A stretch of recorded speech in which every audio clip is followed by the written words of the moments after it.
Então, meus amados, nós chegamos na aula que, ao meu entender, é uma das mais complexas, se não a mais complexa e complicada doutrina bíblica. Por que eu estou falando isso? Porque muitos antimissionários, obviamente, eles não acreditam em Yeshua, ok?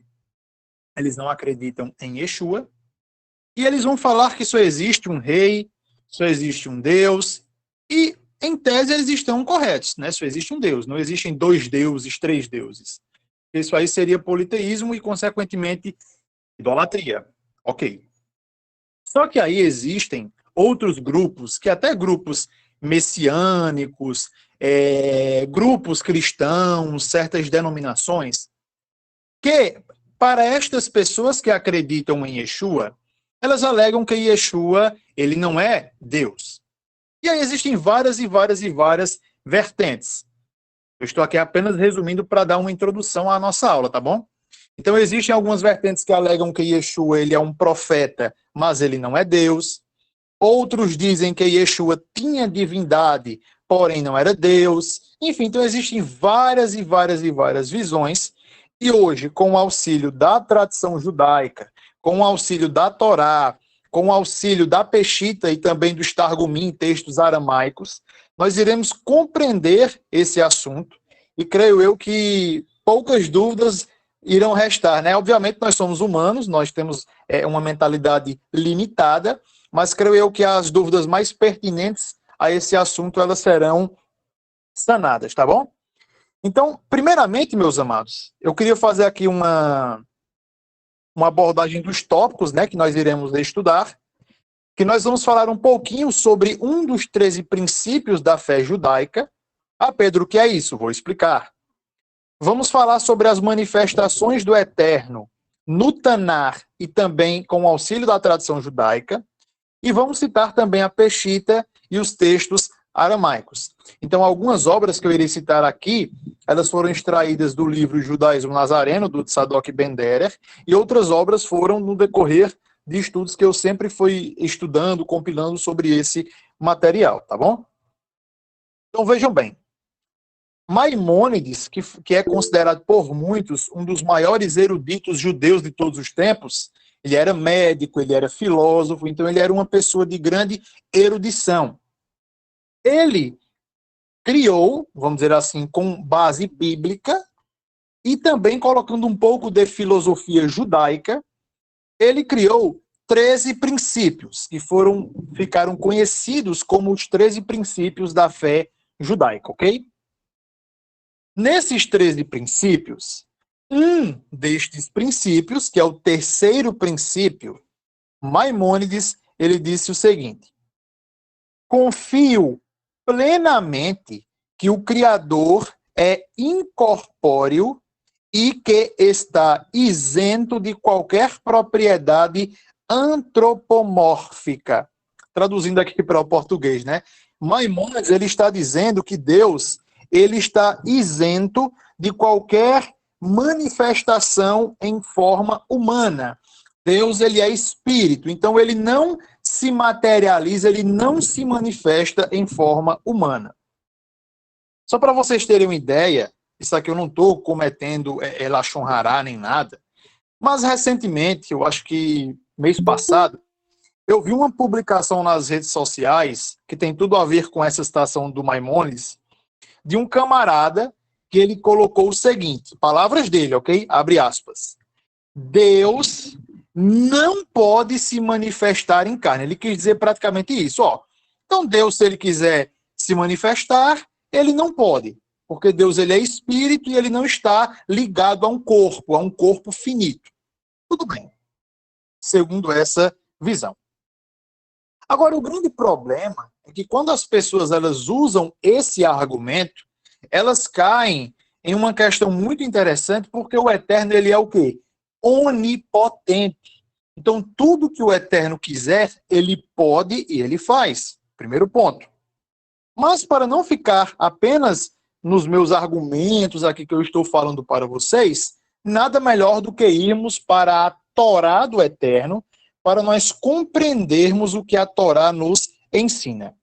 Então, meu irmão, minha irmã, abra sua Bíblia aí, no livro de Êxodo, no livro de Shemot, capítulo 3, livro de Êxodo, capítulo 3, verso 2. E vamos ler até o versículo de número 4, tá bom? Então diz assim, ó. E apareceu-lhe o anjo de Adonai, preste atenção, em uma chama de fogo do meio de uma sarça. Aquela famosa história da sarça ardente.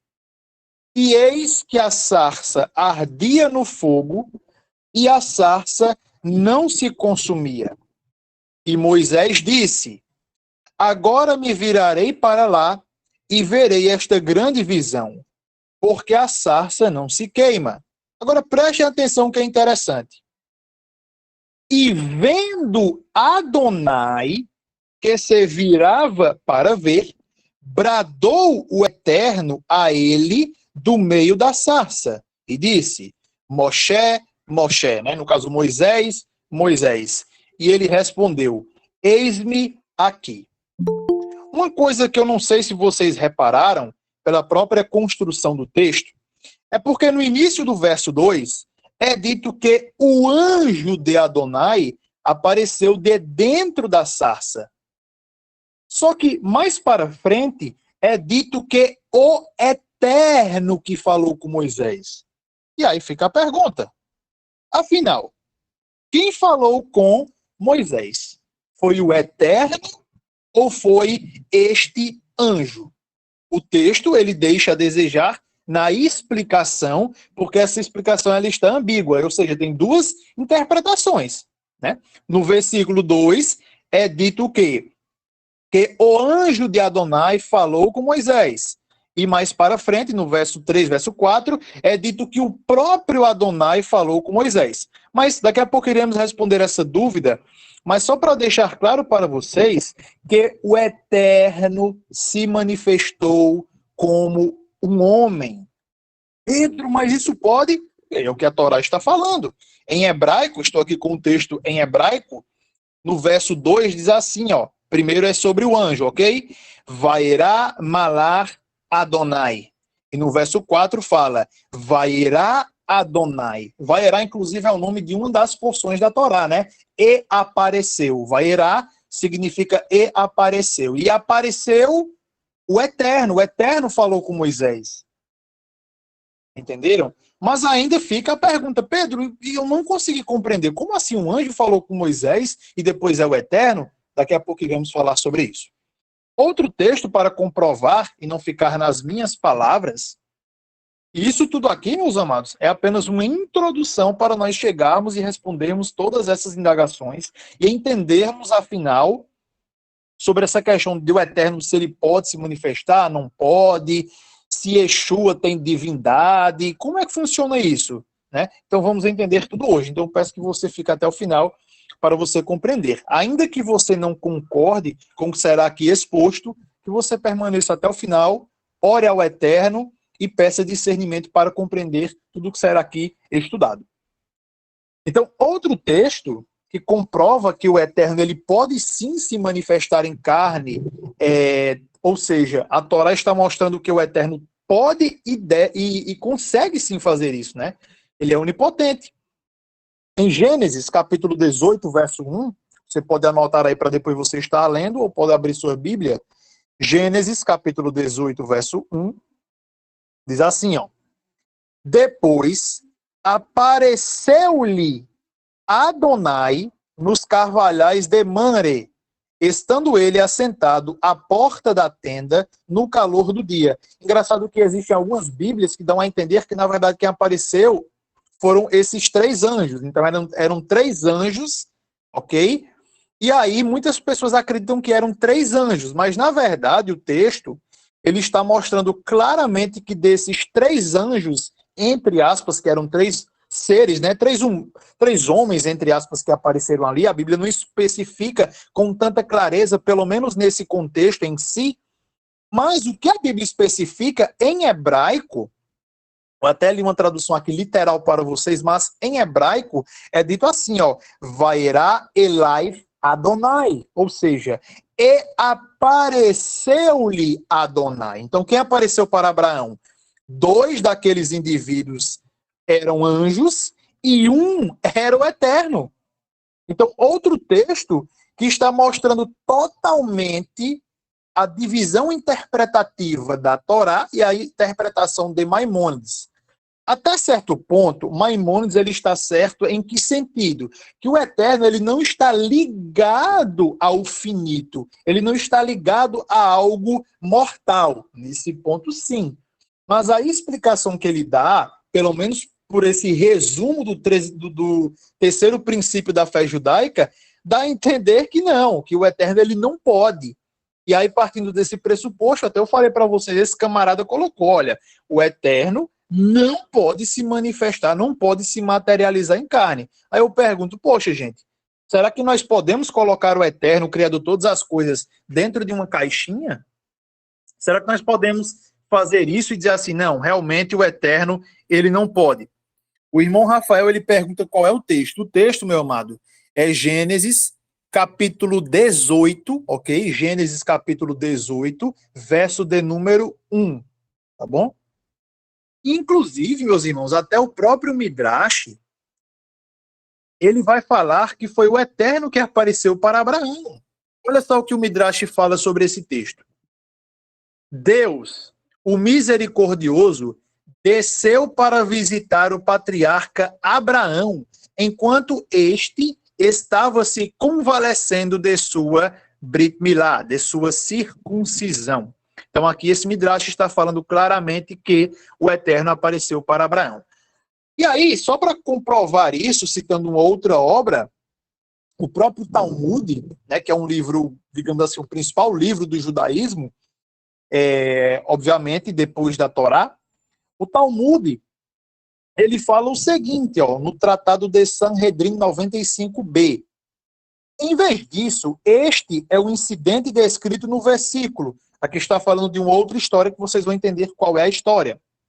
O santo, bendito seja ele, veio e apareceu a Senaqueribe como um homem velho. Na tradição judaica é dito também que o Eterno ele apareceu como um homem de guerra. Ele apareceu de outras formas dentro da Torá, e a tradição judaica vai especificar isso. Esse texto está falando que apareceu para Senaqueribe como um homem velho. Ou seja, mais outro texto mostrando que o Eterno pode sim assumir uma forma humana.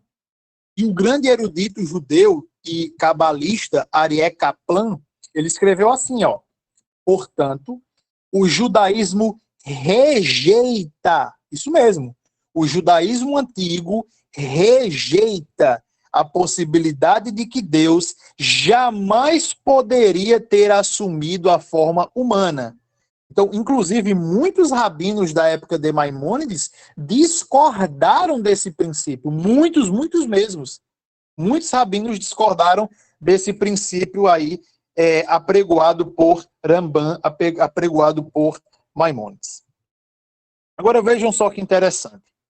Quando nós falamos desse anjo, voltando agora para o assunto desse malar, muitas dúvidas vão pairar na nossa cabeça. Como assim? Um anjo falou com Moisés e depois é dito que o Eterno, que Adonai falou com Moisés?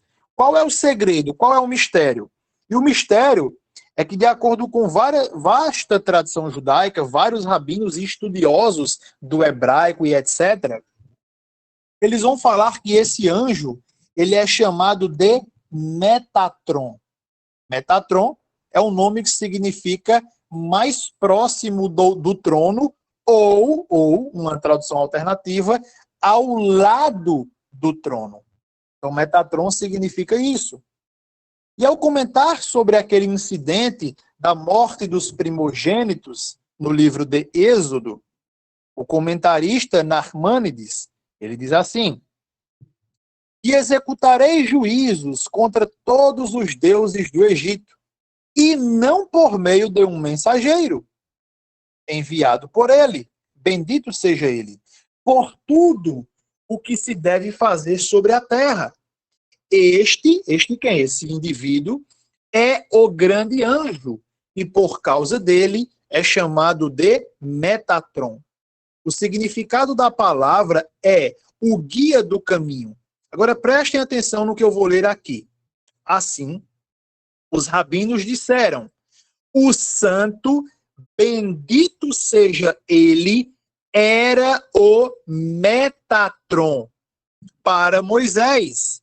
E ele lhe mostrou toda a terra de Israel. Porque percebam que é interessante, meus irmãos. Eu acho que todo mundo conhece aquela história, ok?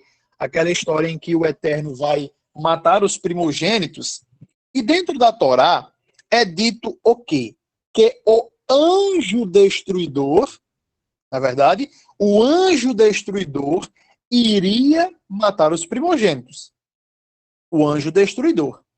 E aí vem a pergunta: quem é esse anjo destruidor? Eu já ouvi muitas pessoas falando que o anjo destruidor era Satanás. Eu não sei se vocês já ouviram isso. Olha, esse anjo destruidor era Satã, era Satanás. Só que não há base para afiançar, para afirmar que realmente esse anjo é Satanás. A tradição judaica vai explicar que, na verdade, esse anjo é Metatron e que Metatron é o Eterno. Agora, querem uma coisa muito profunda que eu vou falar aqui para vocês? É que um Midrash, eu nem coloquei aqui, mas veio agora na minha cabeça, um Midrash chamado Yalkut Shimoni, é um nome meio que difícil, né? Yalkut Shimoni, vai falar claramente que esse anjo é Mashiach, que esse anjo destruidor é Mashiach. Aí você pode perguntar: Pedro, mas como assim Mashiach é destruidor? Uma das funções do Messias é o quê? Julgar. O Messias, vasta tradição judaica vai falar que um dos nomes do Messias é Dayan. Dayan significa juiz. Entenderam? Então, o Messias ele tem uma função de juiz. Aí você pode citar aquele texto: não, Pedro, mas o próprio Messias disse que não julga ninguém e ao Pai pertence todo o julgamento. Claro, ele como homem, ele aqui ele veio para salvar. Ele não veio como juiz. Só que quando o Messias voltar, inclusive nós estudamos na semana retrasada sobre a festa de Rosh Hashanah, sobre o dia do toque da trombeta, o dia do retorno de Yeshua. Aí eu pergunto: Yeshua vai julgar ou não vai? É óbvio que ele vai. Aqueles que seguiram Yeshua, que buscaram ter uma vida digna, irão reinar com Yeshua. E os ímpios, eles serão o quê? Condenados. O próprio livro de Daniel vai falar que existem o quê? Duas ressurreições. A ressurreição da vida e a ressurreição do juízo. E quem é que vem trazer essa salvação e, ao mesmo tempo, a condenação? Yeshua. Entenderam? E é muito interessante isso, meus irmãos, porque tudo isso tem na literatura judaica, na Torá, e essas explicações eu acho muito profundas, porque elas vão explicar claramente quem é o Messias. Agora, isso que eu falei pode soar, perdão, um pouco estranho. Pode soar, como assim, Pedro? O Metatron é o Eterno, e o Eterno, nesse texto também a literatura judaica vai falar que é o Mashiach. Eu não estou entendendo bem a que ponto você quer chegar. Na verdade, meus amados, vocês precisam compreender esses segredos porque isso é muito lindo. Isso é muito lindo. Eu acho que a maioria das pessoas aqui sabem o que é uma mezuzá, né? O mezuzá, que é aquela caixinha que contém uma parte do Shema, ouve Israel, o Senhor nosso Deus é o único Senhor e tal, e tal, e tal, e tal. Essa caixinha, chamada de mezuzá, que é o termo hebraico que aparece lá para você colocar nos umbrais das suas portas e etc., geralmente a maioria delas, a maioria praticamente, ela contém uma letra. Isso mesmo, contém uma letra que é a letra Shin. A letra Shin é uma das letras hebraicas do alfabeto. Essa letra, ela é derivada de um nome, e esse nome qual é? O nome do Eterno. Um dos nomes do Eterno é Shaddai. O Eterno ele é chamado de El Shaddai, porque é a letra Shin, que é uma mãozinha, parece com aquela mãozinha do Spot, né? Quem já assistiu aquele Star Trek vai lembrar.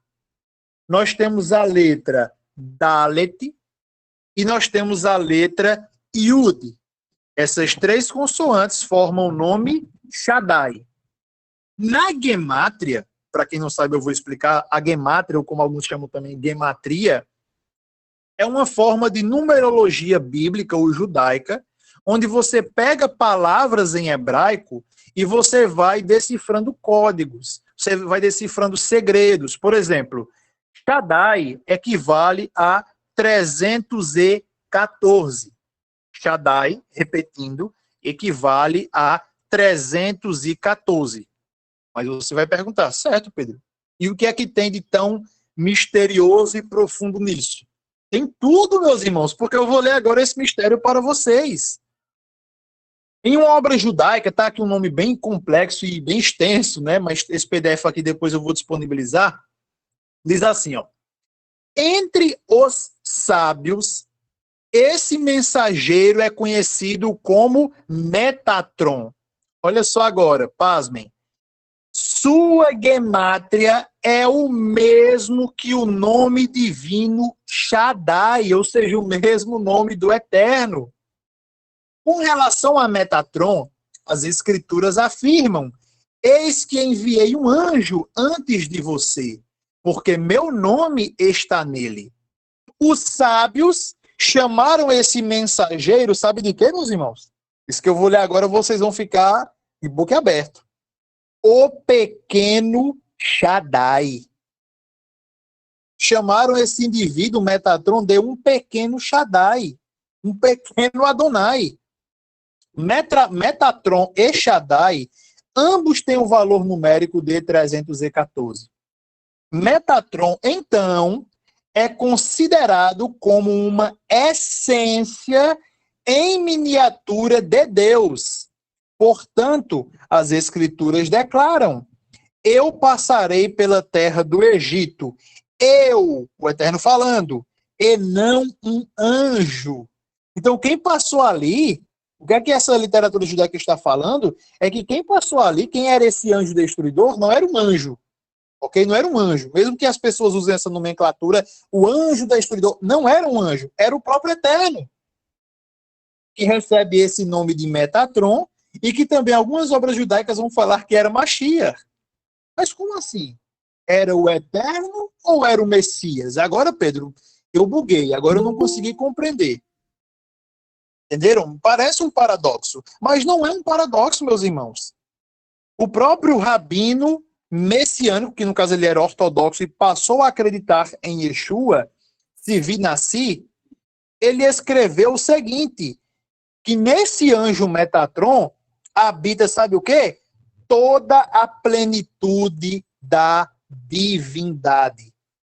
Agora, eu lendo esse texto, você lembra de algum texto da Brit Hadashah que fala isso? Sim, meus irmãos, existe o texto de Colossenses. Shaul Paulo escreveu em Colossenses capítulo 2, verso 9, o seguinte: e é exatamente isto, porque nele habita corporalmente toda a plenitude da divindade. Nele quem? Em Yeshua. O que Shaul Paulo está ensinando, meus irmãos, é o óbvio, que Yeshua é uma manifestação do próprio Adonai. Aí você fala, Pedro, isso é Roma, isso é unicismo, isso é trindade, isso é idolatria, isso é Roma, isso é paganismo. Meu irmão, deixa eu perguntar uma coisa aqui para vocês. Vocês viram em algum momento eu citando alguma obra cristã? Dos pais da igreja, de Constantino, da patrística, de Lutero, de Calvino. Vocês viram citando alguma obra dessas? Não. Eu só estou citando Torá e fontes judaicas, mostrando que esse conceito de que há um indivíduo chamado Metatron, e esse Metatron, ele é uma manifestação do Eterno. E eu trocando aqui os paralelos, mostrando que Yeshua é Metatron, nós só podemos chegar a uma conclusão, que Yeshua é o Eterno.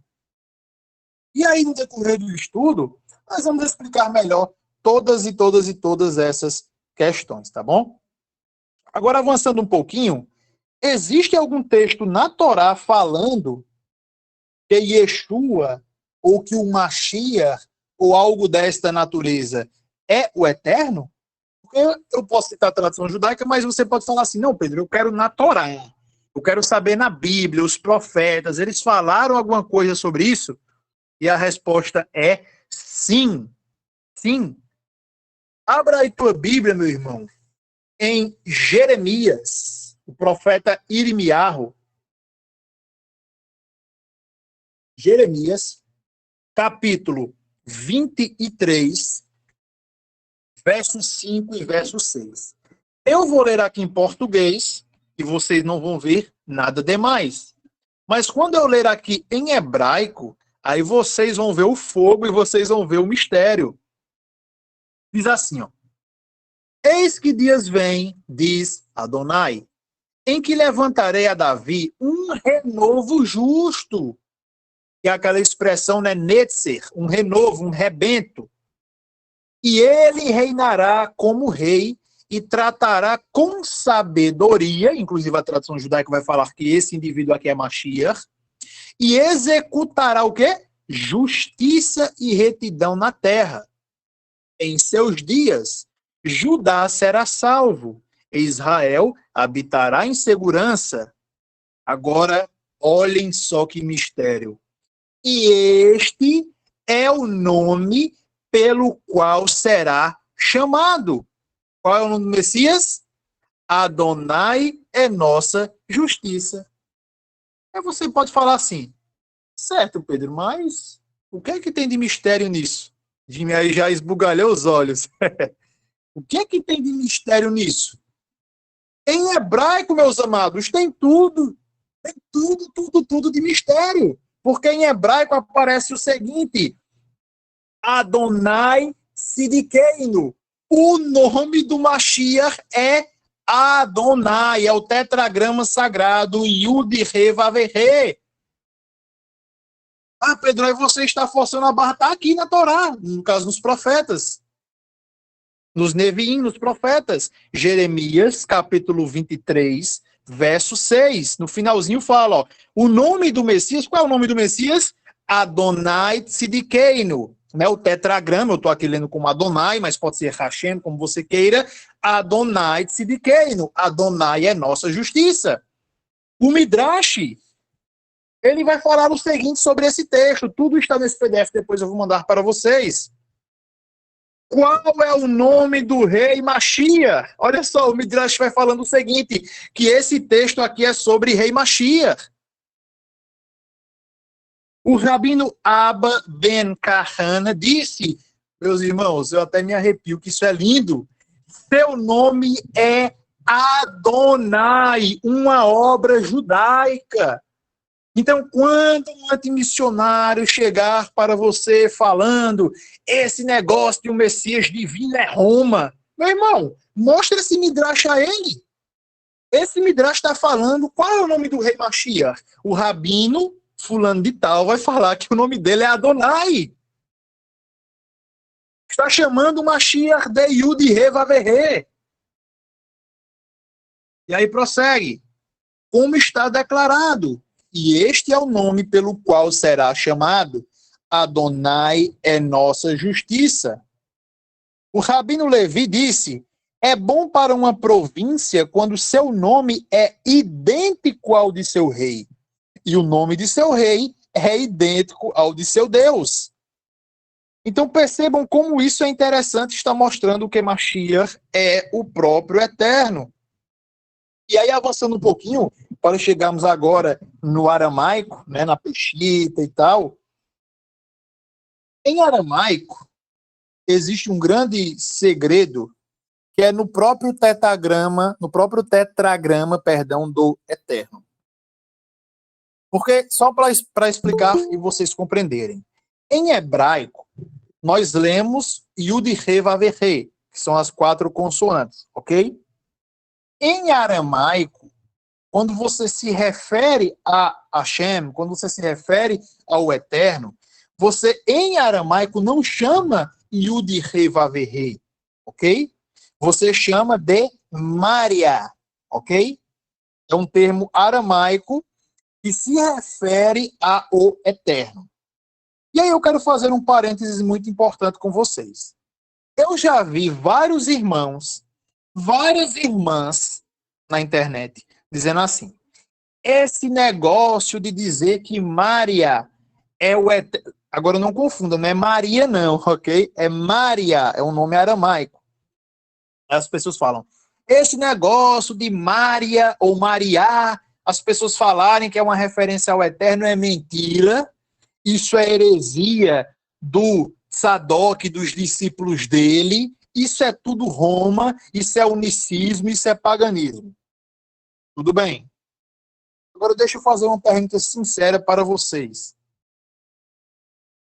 Para um médico, para um médico fazer uma cirurgia no coração, ele precisa entender do assunto, não é verdade? Eu não posso jamais chegar aqui, poxa, sei lá, um vizinho meu, alguém teve um problema no coração, e aí eu vou chegar, não, deixa que eu vou cuidar do teu coração. E aí eu vou fazer um, sei lá, um corte, uma coisa ou outra, ele morre. Por quê? Porque eu não tenho conhecimento, eu não sou um perito nessa matéria, eu não conheço nada disso. Da mesma maneira, quem pode falar de língua aramaica, das regras gramaticais do aramaico, é um professor de aramaico, é um especialista de aramaico, concordam? Eu jamais posso chegar e falar de chinês se eu não sei nada de chinês. Então, eu irei estar para vocês algumas obras de alguns pesquisadores aramaicistas, grandes professores de universidades que falam aramaico, e eles vão dar o parecer deles sobre este assunto. Trago, por exemplo, o Lexicon Siríaco do Novo Testamento, que diz assim, ó, abre aspas, Maria é a forma enfática usada para o sagrado nome hebraico Yud-He Vav-He. Então aqui ele já está mostrando que Maria é equivalente, ou seja, tem uma equivalência a Yud-He Vav-He. Então se você vai ler, por exemplo, o Targum, você vai ver um circunlóquio, que é um pouquinho diferente, que são dois iudes, que é Yeia. Só que Yeia em aramaico, Yud-He Vav-He em hebraico. Eu queria até estar com um PowerPoint, alguma coisa aqui, que eu estaria mostrando para vocês que ficaria até mais fácil, né? Mas eu acho que está dando para vocês compreenderem. E nós temos também esse termo que estamos falando aqui exaustivamente, que é Maria. O grande erudito, inclusive ele é nazareno, que é o Andrew Gabriel Rolfe, em uma obra, Novo Testamento Aramaico, ele diz assim, ó, literalmente, Maria significa Senhor Iá. Iá nós sabemos que é o início do nome do Eterno. Lembrando-se que Iá é o nome abreviado do Eterno, que contém as letras Yud e a letra Re. Tal como aparece, por exemplo, no Salmo 118, que aí tem vários textos que vai falar Iá é a minha força, Iá é o meu escudo e etc.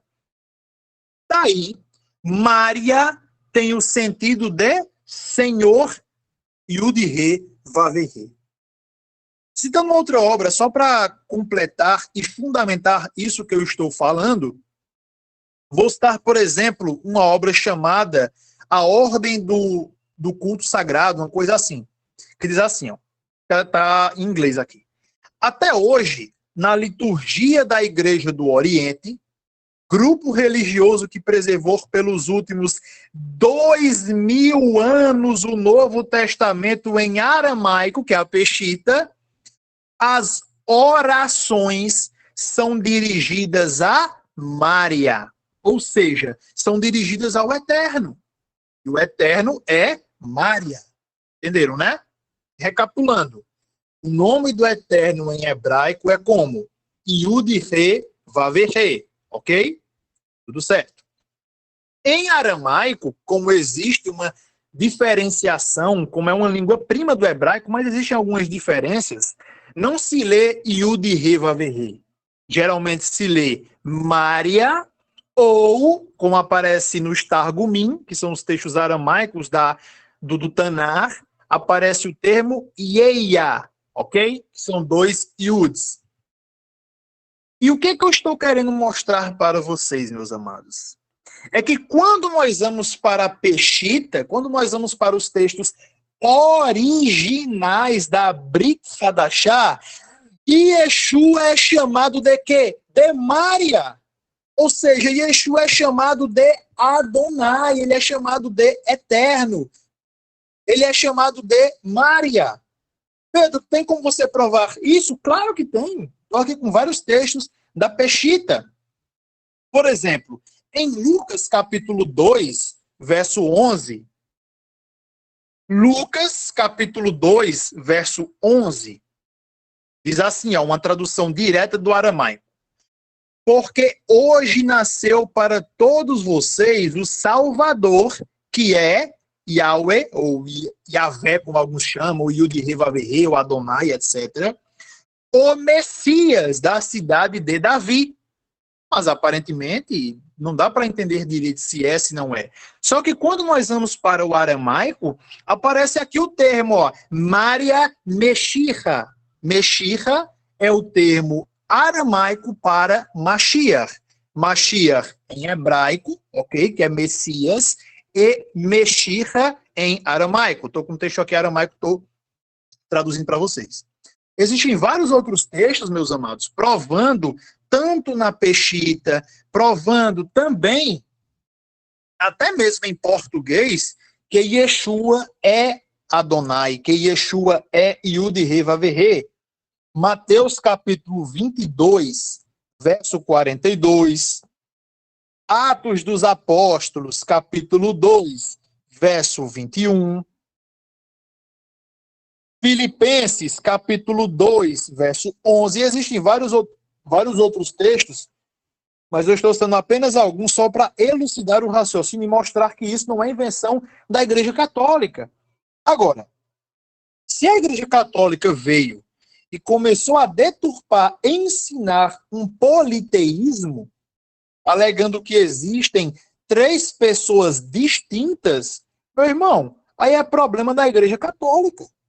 Eu não tenho nada a ver com a Igreja Católica, eu não sou católico. Existe um ditado, que eu acho que todo mundo já ouviu, que é assim: Satanás não cria nada, ele copia. E se nós formos analisar até mesmo o contexto histórico, foi isso que aconteceu durante os séculos. Porque percebam, o Eterno ele criou o Shabat, não é verdade? A Satã, com inveja, criou o domingo. Não o dia em si, porque o dia foi criado pelo Eterno, né? Mas ele criou como um sentido de adoração, de você adorar no dia de domingo, como culto sagrado, que na verdade era um dia pagão, dies solis invictus, adoração ao sol invicto, promulgado por Constantino. Nós vemos que o Eterno criou uma regra de alimentação. E aí vem Satã e diz, não, você pode fazer tal coisa. Então percebam que sempre que o Eterno cria algo, Satã vai lá e ele modifica, ele mistura a verdade com a mentira. Por isso que muitas pessoas estão presas no engano. Por quê? Porque se Satanás ele pegasse algo e ele fizesse assim, digamos assim, muito na cara, obviamente ninguém iria dar crédito, mas ele chega de uma forma sutil. Ele chega de uma forma ali, falando mansinho, tudo direitinho, explicando, e as pessoas acabam acreditando. O texto de Apocalipse, isso aqui também é muito forte. Apocalipse, capítulo 22, verso 20, diz assim: aquele que testemunha estas coisas diz, sim, venho brevemente. Vem. Aí se você ler na tua Bíblia aí, João Ferreira de Almeida, diz assim, Senhor Yeshua. Só que esse Senhor, meu irmão, quando a gente vai para o aramaico, não é Senhor em um sentido de uma pessoa importante. Por exemplo, eu chamo meu pai de Senhor, não como Deus, mas como como é que eu posso dizer? Como um superior, né? Como um superior porque ele é o meu pai.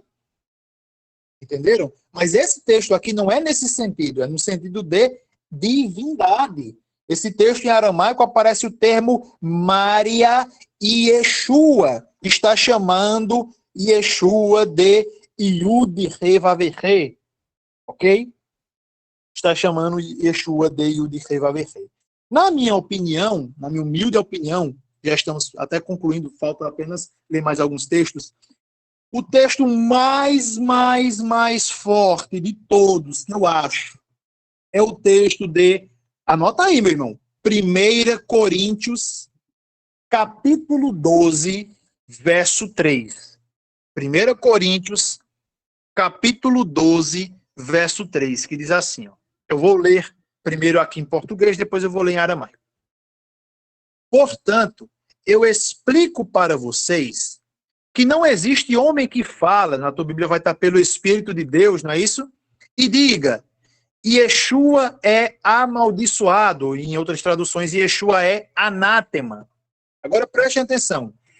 E não há homem que possa dizer, Yud He Vav He é Yeshua, senão, olha só, senão pela Ruach HaKodesh, ou seja, senão pelo Espírito Santo. O que é que Paulo está falando aqui? Olha, Paulo está falando isso, viu? Paulo, Shaul. Ah, Pedro, eu não concordo, então vai discutir com Paulo. Porque Paulo está falando assim, olha, quem fala que Yeshua é Adonai, está falando pela boca de quem? Do Espírito Santo. É forte, meu irmão. Em aramaico diz assim, ó. Deixa eu aumentar um pouquinho, tá bem pequeno aqui, peraí. Em aramaico diz assim, ó. Demariahu Yeshua Elá, perdão. Demariahu Yeshua Elá en Verucha de Kudsha. Porque existe uma diferenciação assim do aramaico, né? Então é de Verucha de Kudsha, que é justamente o Espírito de Santidade ou Espírito Santo. O que é que Shaul Paulo ele está falando? Meu irmão, quem está cheio do Espírito Santo, ele vai proferir que Yeshua é Adonai.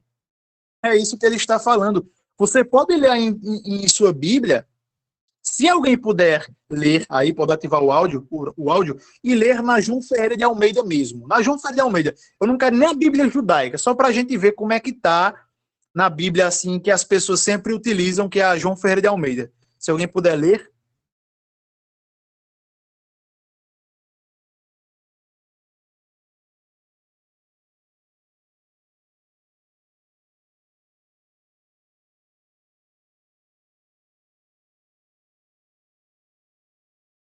Caiu aqui, mas eu voltei. Alguém pode ler?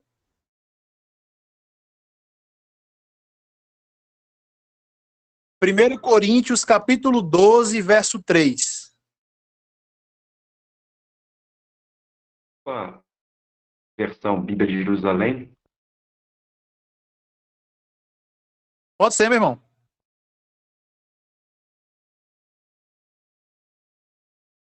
Por isso, eu vos declaro que ninguém falando com o Espírito de Deus diz, anátema seja Jesus. E ninguém pode dizer, Jesus é Senhor, a não ser no Espírito Santo. Então perceba, ninguém, ou seja, ninguém que esteja com o Espírito Santo vai negar isso não, meu irmão. Quem está com o Espírito Santo falando pela boca da Ruach, do Espírito, vai proferir o quê? Que Yeshua é Adonai. Eu já vi algumas pessoas alegando que esse texto aí, na verdade, realmente no grego ele fica um pouco estranho, porque no grego vai aparecer o termo Kyrios, ou Kurios, que também pode significar senhor, como eu falei anteriormente, uma pessoa importante, um superior e etc. Tal como os Césares, né, os homens importantes de Roma, eles eram chamados de quê? De Curios, ou Kyrios, como se fosse uma divindade. Só que, meu irmão, Shaul não era romano. Shaul era judeu. Então, quando ele foi repassar esse ensinamento para as comunidades, ele escreveu, obviamente, na língua primária. Qual era a língua primária dos judeus no primeiro século? Aramaico. Depois foi repassado para o grego, mas o ensinamento original era de que esse Kyrios, ou Kurios, em grego, Na verdade, é uma referência ao próprio Eterno. Entenderam? Então, quem está cheio do Espírito Santo, qualquer um pode falar, Pedro, não, meu irmão, repito, não é a minha opinião, não é o que eu penso, o que eu imagino, o que eu acho. Não, é Paulo que está falando isso. Quem está cheio da Ruach, do Espírito, fala, Yeshua é Maria, Yeshua é Adonai. Aí eu sei que muitas pessoas vão falar, Pedro, mas como Yeshua pode ser Adonai se ele orava para ele mesmo? Como é que Yeshua pode ser Adonai se existem dois tronos? Eu já sabia praticamente que essas perguntas iam ser levantadas. Daqui a pouco vamos chegar nas perguntas e respostas.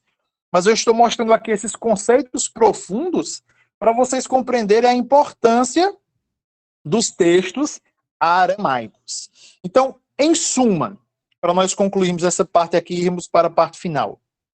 O Eterno, ele é errado. O Eterno, ele é um. Ou seja, uma pessoa. Não existe trindade. Respeito se tem algum irmão aqui que está entrando agora ou que acredita ainda dessa maneira, mas, biblicamente falando, de acordo com a Torá, os profetas, a Brit Rabachá, não existe trindade. O que é a trindade? 3 pessoas distintas. Deus Pai, Deus Filho, Deus Espírito, perdão. Existe apenas uma única pessoa, que é Yud-He Vav-He, que é o Eterno, que é Adonai. O Pai, ele é Adonai, isso aí aparece em vários textos da Bíblia, em Gênesis, Isaías e vários outros textos. E Yeshua é Adonai, que aparece em vários textos, já citei aí para vocês literatura judaica, aramaico e etc. E Ruach HaKodesh, que é o Espírito de Santidade, também é Adonai. Mas parece até um paradoxo, né?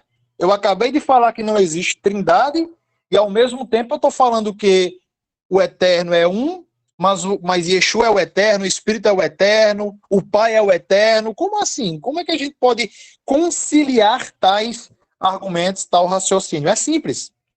O Eterno, ele é um, mas o Eterno, ele se manifesta de formas plurais. O Eterno, ele aparece de formas diversificadas, tal como nós estudamos hoje. O Eterno apareceu para Senaqueribe como o quê? Como um homem velho. O Eterno apareceu para Moisés na figura de Metatron. O Eterno apareceu em vários outros momentos, como por exemplo para Jó, como um redemoinho. Isaías viu a glória do Eterno. Então vejam, o que é que eu quero mostrar para vocês? Que o Eterno, meus irmãos, quando Moshe pergunta para ele, Eterno, qual é o teu nome? Para eu falar para o povo de Israel. O que é que o Eterno responde? Meu nome é A, B, C ou D, como alguns falam aí com todo respeito. Meu nome é Yau. O Eterno falou isso, meus irmãos? Não. A única coisa que o Eterno falou foi Erie, Asher, Erie. Ou seja, eu serei o que serei. A tradução literal é essa. Não é eu sou o que sou, é eu serei o que serei. O que é que o Eterno estava querendo mostrar com isso? Que o Eterno, ele é o que ele quiser ser, meus irmãos. O Eterno, ele se manifesta de formas plurais. E uma das formas que o Eterno se manifestou é como Yeshua. O Eterno se manifestou como Yeshua. Então, muitas pessoas não entendem o óbvio, meus irmãos. Isso é óbvio. Alan Segal, que foi um grande estudioso de Talmud, ele citou claramente. Olha só o que Alan Segal disse. Existe um livro, esse Alan Segal, não confundam com Steven Seagal, né? Para aquelas pessoas mais antigas que gostam de artes marciais e tal. Não. É Alan Segal, que era um estudioso de Talmud, etc. Ele nem judeu era. Mas ele vai falar algo tremendo, que na minha opinião é uma coisa muito forte, que ele diz, não existe na mentalidade de um judeu dois poderes no céu. Não existe, meu irmão. Deixa eu fazer uma pergunta para vocês aqui. Vocês já viram algum judeu, escutem só para entenderem a pergunta, algum judeu ortodoxo, que passou a acreditar em Yeshua e acredita que Yeshua é um semideus ou que Yeshua não tem Elohut, divindade? Eu vou falar para vocês que a maioria pode ter exceções, obviamente tem exceções. Tem exceções. Mas 99% acredita que Yeshua é o eterno. Irei citar Isaac Lichtenstein, David Stern, esse aí mesmo, que você tem a Bíblia dele, a Bíblia judaica. Veja depois o que aqui David Stern vai falar em Filipenses 2, Colossenses, pode ler aí, você vai ver. David Stern, que é um ex-judeu ortodoxo, que crê em Yeshua, grande erudito, PhD, Yeshua é o eterno. Isaac Lichtenstein, grande rabino-chefe de uma sinagoga. Yitzhak Shapira, que é do movimento das Boas Novas e tal, que tem um movimento mundial. Olha só estou citando aqui barra pesada. Tem o próprio Urosh Tzadok, que não deixa de ser um grande mestre, um grande erudito, que não acreditava nem em Yeshua, e quando passou a estudar o hebraico, o aramaico, ele viu que Yeshua é Adonai. Então percebam, as únicas pessoas, isso eu falo com carinho, não estou querendo desmerecer ninguém, que acreditam que Yeshua é um semideus, um deus subalterno, são ex-evangélicos, que hoje se dizem, com todo respeito aqui, as pessoas têm um carinho, enfim, a tais pessoas que pensam assim, mas estão equivocadas, biblicamente falando, dizem que não, Yeshua, ele veio como Elohim no sentido de a mesma coisa de Moisés. Ele tinha poder, tinha autoridade, etc. Mas, todavia, porém, entretanto, Yeshua não é o eterno.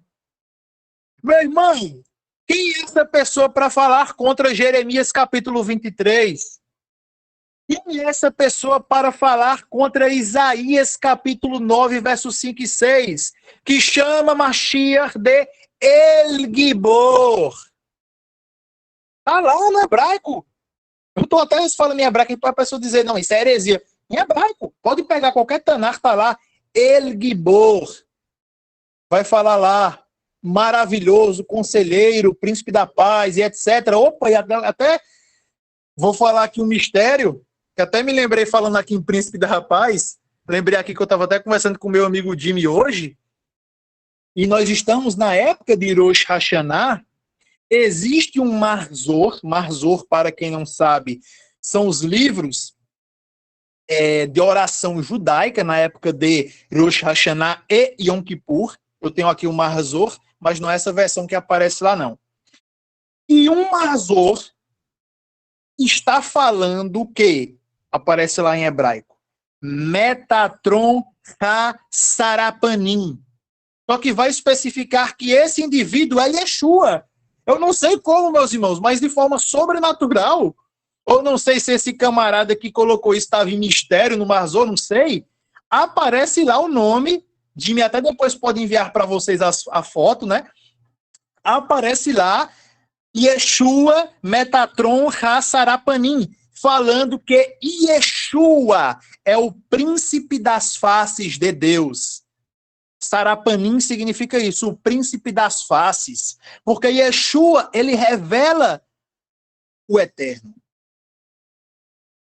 Falaram para Yeshua, mestre, Rabi, mostra-nos o Pai. O que Yeshua responde, hein? Estou tanto tempo convosco e não conhecem ainda o Pai? O que é que eu estou querendo falar, meus irmãos? Repito, não é trindade, mas é mostrando que Satanás, ele pegou a verdade do eterno e ele começou a colocar algumas heresias dentro da verdade do eterno.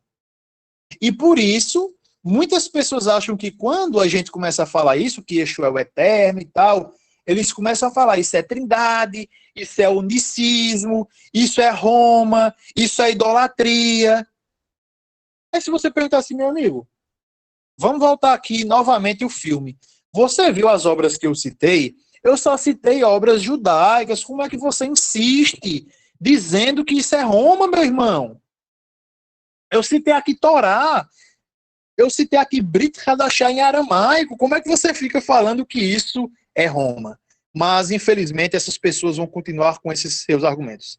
E eu deixei para o final e chegarmos aqui na conclusão dessas explicações a cereja do bolo, ok? A cereja do bolo. Por quê? Muitas pessoas aí na internet, elas se dizem assim, ou messiânicas, ou nazarenas, enfim, né? Muitos se dizem assim, eu faço parte do judaísmo nazareno. Você coloca aí no Google, aparece vários e vários sites. Judaísmo nazareno, não sei das quantas. Judaísmo nazareno, não sei da onde. Meu irmão, agora uma coisa que a gente tem que perguntar é, será que esse judaísmo nazareno que está sendo ensinado é um judaísmo nazareno autêntico? Porque percebam, nós temos que entender o seguinte. Os primeiros seguidores da Yeshua, que eram chamados de Netzarim, já falamos isso várias vezes, eles tinham uma base, eles tinham um alicerce, eles tinham um fundamento. Não eram vários fundamentos, não. E nada melhor do que a história, por isso que eu digo que essa parte aqui final aqui é para fechar com chave de ouro, nada melhor do que a história, que os documentos, muitos documentos da patrística e tal são consideradas obras históricas, vão alegar qual era a doutrina dos primeiros seguidores de Yeshua. O que é que os pais da igreja eles falavam sobre os Netzarim? O que é que eles acreditavam quanto ao tema que nós estamos falando, que é sobre a divindade de Yeshua? Qual era a visão deles? Irei citar aqui Tertuliano, duas obras que ele escreveu, ok? De Tertuliano, foi um homem muito importante aí na igreja. E Tertuliano, ele escreveu assim, ó, abre aspas. No curso do tempo, o Pai verdadeiramente nasceu e o Pai sofreu. O próprio Pai, o Senhor Todo-Poderoso, a quem em suas orações ele vai chamar os monarquistas, declaram ser, ele coloca aqui em português, né? Jesus Cristo. Meu irmão, o que é que ele está falando aqui? Que os netzarim, os nazarenos, os discípulos de Yeshua, acreditavam em algo chamado de monarquismo. Esse monarquismo é mostrando que existe apenas um eterno e que este eterno ele se manifesta de formas plurais. Então ele está fazendo uma diferenciação. Ele acreditava em quê? Em trindade. Só que os monarquistas, que eram os autênticos descendentes dos Netzarim, dos discípulos de Yeshua, eles não acreditavam em trindade, eles acreditavam no monarquismo. O que é monarquismo? É isso. O próprio erudito, que até o Rosh Tzadok já falou, já fez algumas postagens, já tem até estudo sobre isso, Daniel Boyarin, ele vai explicar que o monarquismo é justamente isso. Daniel Boyarin, que inclusive é um judeu ortodoxo, que não acredita em Yeshua como Messias. Entenderam? Então, meus irmãos, eu estou falando aqui várias fontes, várias obras para vocês verem que não é invenção minha. E ele fala aqui em outra obra, Tertuliano, sobre os Netzarim, o seguinte: mas já que eles consideram os dois, o pai e o filho, como sendo senão um. Por isso que Yeshua falou: eu e o pai somos um. Em que sentido? Aí as pessoas falam, não, ele está falando é porque eles têm a mesma visão. Meu irmão, quando você fala eles, no sentido de ser duas pessoas, isso é politeísmo. Percebam como isso é grave. As pessoas acham que grave é eu acreditar que Yeshua é o eterno. É o contrário. Grave é eu acreditar que Yeshua é uma outra pessoa. Entenderam? Que Yeshua é uma outra pessoa. E para nós concluirmos e irmos para as perguntas e respostas, eu quero ler aqui um texto, alguns textos, né, fazer um paralelo, mas o primeiro texto que eu quero ler é justamente esse, que só existe um Salvador. Se eu perguntar para vocês agora, vamos lá, pergunta, quem é o Salvador? Para você responder, só vale um. Quem é o Salvador? É o Eterno? Olha só, que pergunta muito simples, mas aparentemente complexa. Quem é o Salvador? É o Eterno ou é Yeshua? Não pergunta se você for analisar.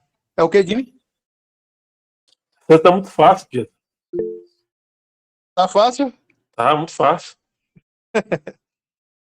Alguém quer responder? Yeshua, pronto, o irmão Tássio, ele botou, o Salvador é Yeshua. Aí eu pergunto, irmão Tássio, só que o próprio Eterno disse, olha só, agora eu vou colocar você no Arapuca, viu? Só que o próprio Eterno disse que fora dele não há Salvador. Vou ler agora o texto, olha só. Isaías, capítulo 43, verso 11. Olha só, Isaías 43, 11, diz assim, ó. Eu sou o Eterno, e fora de mim não há Salvador. Isaías 45, 21 diz, pois não há outro Elohim senão eu. Elohim justo e salvador não há além de mim. Ou seja, o texto é muito claro. O texto está falando que o Salvador é o Eterno. Aí eu pergunto, e Yeshua, meu irmão? Como é que a gente consegue agora responder aparentemente essa complicação? Porque o Eterno disse, ó, fora de mim não há Salvador. Não há outro Salvador, não. Eu sou o Salvador. Aí na Brit Hadashah, Yeshua é chamado de Salvador. Aí eu pergunto, será que existem dois Salvadores? Existem dois Salvadores? Não, meu irmão, existe apenas um Salvador. Então, quando a Bíblia menciona que o Eterno é Salvador e que Yeshua é Salvador, é a mesma pessoa, só que manifestações diferentes. Por isso que, olha só como é interessante, o texto diz até assim, né? Fora de mim. Só que Yeshua não está fora do Eterno. Percebem? Esse manto aí, recebe aí, Dima, esse manto. Então, fora do Eterno não há salvação. Por exemplo, Maria, os rabinos, quem quer que seja, não há salvação. Mas através do Eterno há salvação. E nós sabemos que o próprio nome de Yeshua, né? Yeshua significa o quê? Salvação. Yeshua, que vem do verbo Yeshua, salvação ou salvar. Na Brit Hadashah eu já falei, né? Que é dito que Yeshua ele é chamado de Salvador. E na Torá, nos profetas, é o Eterno que salva. Ou seja, Yeshua é o Eterno. Outro texto é dito lá em Zacarias que o Eterno seria traspassado. Só que quando a gente vai para a Brit Hadashah, quem é traspassado é Yeshua. Como assim? Provando que Yeshua é Adonai. Eu não vou ler o texto porque vocês conhecem, né? Mas sobre a casa de Davi, sobre os habitantes de Jerusalém, derramarei o Espírito de graça e tal, e olharão para mim, olha só, olharão para mim a quem traspassaram. Mim quem? Nós sabemos que é uma referência ao próprio Eterno. Só que quem foi traspassado foi Yeshua. Ok? Ou seja, Yeshua é o Eterno. No Tanar está escrito que o Eterno é o Criador. O Eterno é o Criador. Só que na Brit Hadashah, quando nós lemos o livro de Colossenses e o livro de Hebreus, é dito que Yeshua é Criador. Aí eu pergunto, meu irmão, existem dois Criadores? Se eu acreditar conforme muitos messiânicos, com todo carinho e respeito, eu acredito que sim, que existem dois Criadores. Entenderam como isso é perigoso? Se Yeshua é uma outra pessoa distinta, então Deus criou, Yeshua também criou. Então existem dois poderes compartilhando ali, como se fosse um Deus, um semideus, porque quem tinha essa visão de um Deus e um semideus eram as doutrinas e os pensamentos idólatras, meu irmão. Por isso que todos os dias, pela manhã e pela noite, nós fazemos o Shema. Ouve Israel. O Eterno é um, o Eterno é o nosso único Elohim, não há outro. E existe até um mistério no Shema, porque aparece 3 vezes o nome do Eterno, vocês sabiam? Aparece assim, ó. Olha só, vamos lá, vamos contar, ó. Shema Israel, ainda não apareceu. Adonai, de novo, ó. Eloheinu, e aí quantas vezes? É a terceira agora, ó. Adonai Ehad. Ou seja, aparece 3 vezes. Aparece Adonai 2 vezes e Eloheinu, que é uma referência também a Elohim, a Deus, aparece 3 vezes, mostrando o quê? De uma forma misteriosa, as 3 manifestações do Eterno. Repito, não é trindade. É um único Deus que se manifesta de forma plural. Ok? E existem vários outros textos, mas eu não estarei lendo aqui, porque senão o estudo ficaria muito extenso. Mas respondendo algumas perguntas, aí eu vou responder essas rapidamente. Se vocês tiverem alguma outra dúvida ou quiserem fazer um comentário, depois sintam-se à vontade, tá bom? Por exemplo, muitas pessoas vão falar, Pedro, se Yeshua é o Eterno, e Yeshua orava para ele mesmo, como é que funciona isso? Isso é muito simples, meus irmãos. Yeshua, ele estava aqui como um homem.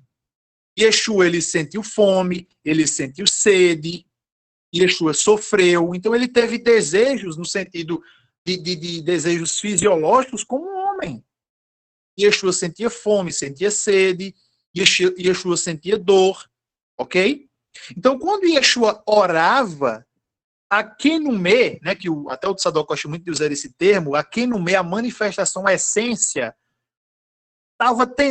estava buscando se comunicar, entrar ali em uma conexão com a manifestação do Pai. Uma coisa que muitas pessoas também não entendem é que o Pai é uma das manifestações do Eterno. Ok? Porque o Pai ele tem uma função específica. O Filho tem uma outra função específica. E a Ruach, o Espírito, tem uma outra função. E aí as pessoas elas se confundem porque elas, como diz aqui o nordestino, colocam tudo no mesmo balaio, colocam tudo no mesmo pacote e elas acabam, enfim, confundindo. Mas, repito, quando Yeshua estava orando, ele estava buscando se comunicar com a essência divina, porque Yeshua estava aqui como um homem. Até nós mesmos, muitas vezes nós praticamente, entre aspas, falamos a sós, né? Tipo assim, chega ali na frente do espelho, sei lá, fica ali meio que falando só. Mais ou menos isso, meus irmãos. É uma coisa bem simples de entender. Eu peguei esse exemplo aqui humano só para você entender mais ou menos, tá bom? Eu não estou dizendo que é dessa forma, não. Outra pergunta que muitas pessoas falam, que eu acho que essa é a principal, e eu já vi muitos antimissionários e ditos messiânicos ou nazarenos falando essas coisas, é que assim, Deus, ele não morre. Como é que Yeshua pode ser Deus se Yeshua morreu? Se Deus não morre, Yeshua não é Deus. Primeiro que ao falar isso, essa pessoa está partindo de um pressuposto errado. Qual seja, Yeshua estava aqui como um homem. Se uma pessoa chegasse ali com uma faca, sei lá, e cortasse o braço de Yeshua, ele ia sentir dor, ia sair sangue. Agora, se Yeshua quisesse, ele poderia muito bem, ele não fez isso, ok? Ele poderia muito bem usar de sua Elohut, de sua divindade. Pedro, temos algum exemplo disso na Bíblia? Sim. Teve alguns momentos que Yeshua, ele teve que utilizar a sua divindade, porque senão a missão dele não seria concluída. Querem um exemplo? Naquele momento que Yeshua vai para uma sinagoga, Yeshua começa a pregar, e a galera lá daquela sinagoga, eles não gostam muito, né, da pregação de Yeshua. Salvo engano, foi até quando ele leu o profeta Isaías. E sabe o que é que diz o texto bíblico, meus irmãos? Pegaram Yeshua e iriam jogar Yeshua de um penhasco. Isso mesmo, pode ler o texto. Iriam jogar Yeshua de um penhasco. Yeshua é como se ele, de uma forma sobrenatural, saísse ali de repente. Aí eu pergunto, o que é que Yeshua fez? Ele usou divindade. Não. Por questão de vencer o pecado, isso ele não usou. Justamente para nos dar o exemplo. Agora, se ele não tivesse feito isso, ele iria morrer, meu irmão. Existe outro exemplo clássico dentro das Escrituras, que Yeshua, ele ia ser apedrejado. Acho que vocês conhecem a história. Ele ia ser apedrejado. E na hora que ele ia ser apedrejado, ele se oculta no meio da multidão. Como que ele se oculta assim de repente? Elohut. Ele teve que usar em alguns momentos sua divindade por conta disso. Teve momentos que ele poderia, mas ele não usou. Qual foi o momento? Ele foi tentado por Hassatã. Ele foi tentado por Hassatã.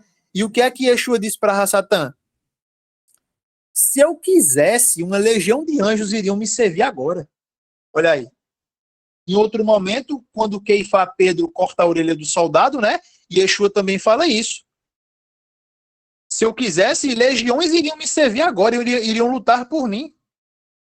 Então, isso é para mostrar que Yeshua não era um homem qualquer, ok?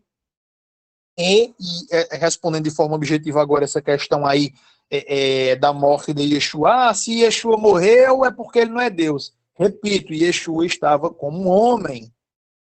Entenderam? Yeshua estava como um homem. As pessoas confundem isso porque Yeshua é uma das manifestações do Eterno. E agora, creio eu que uma das mais complexas e polêmicas é porque em Apocalipse 3:12 e João 20:17 é dito que Yeshua tem um Deus. Quando ele ressuscita, né? No caso, Maria Madalena aparece e ele diz assim, mulher, não me detenhas, pois ainda não subi para vosso Deus, meu Deus e vosso Deus. Em Apocalipse capítulo 3:12 é dito o seguinte, e aquele que vencer, farei coluna no templo do meu Deus. Então a pessoa automaticamente vai dizer assim, como é que Yeshua é Deus se ele tem um Deus? Repito pela milésima vez, Yeshua está dentro de uma categoria onde ele é uma outra manifestação do Eterno. No momento que ele estava falando com Maria Madalena, mesmo ressurreto, ele ainda estava tendo a função de Ben, a função de filho. Então existe uma hierarquia dentro das próprias manifestações do Eterno. Mas isso não torna Yeshua menos ou mais ou que ele não seja o próprio Hashem. Entenderam? E por último, respondendo aqui, né, para nós darmos voz aos irmãos, é justamente sobre a questão dos tronos. Muitas pessoas dizem assim, não, mas como é que Yeshua pode ser o Eterno se existem várias passagens bíblicas que Yeshua está ao lado do trono?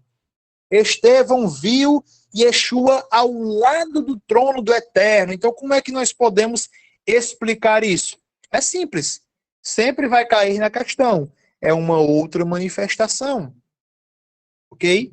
Não são dois deuses. Repito, o problema é se eu acreditar que Yeshua ele é uma outra pessoa distinta de Deus.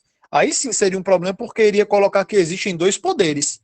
E nós já vimos hoje que fora do Eterno não existe Salvador. Então, se eu digo que Yeshua é uma outra pessoa, então eu posso rasgar a Brit Rabachá e Yeshua não é Salvador. Agora, se eu creio que Yeshua é Adonai, é Hashem, então aí não tem nenhum problema, porque Yeshua é o Eterno. Então não tem um problema com esse texto de Isaías 43, 11 e 45. Tá bom? Então, meus amados, esse foi o nosso shiur. Forte. Agradecimento ao Senhor, ele faz dos dias temíveis e essa revelação tremenda. Vários arrepios aqui, vários renovos, sinto a restauração viva dentro de mim. Eu acredito que todos os ouvintes também, os Talmidim de Yeshua aqui, sentiram a mesma coisa. Então, que o Eterno continue te abençoando, guardando a sua família. Nossa, fantástica, fantástica mesmo, aguardando a parte 2 aí. O Eterno está te usando para, né, como eu disse nas primeiras lives, é ferro que afia ferro. Então, nós estamos sendo preparados, ataviados, e o Senhor tem sido esse instrumento na vida de cada um de nós. O Eterno te abençoe e te guarde. Irmãos, quero pedir ao presbítero Brêndio para fazer uma oração fechando, e desde já, o meu muito obrigado pela presença, pela participação, pelas perguntas. O Eterno abençoe cada um de vós.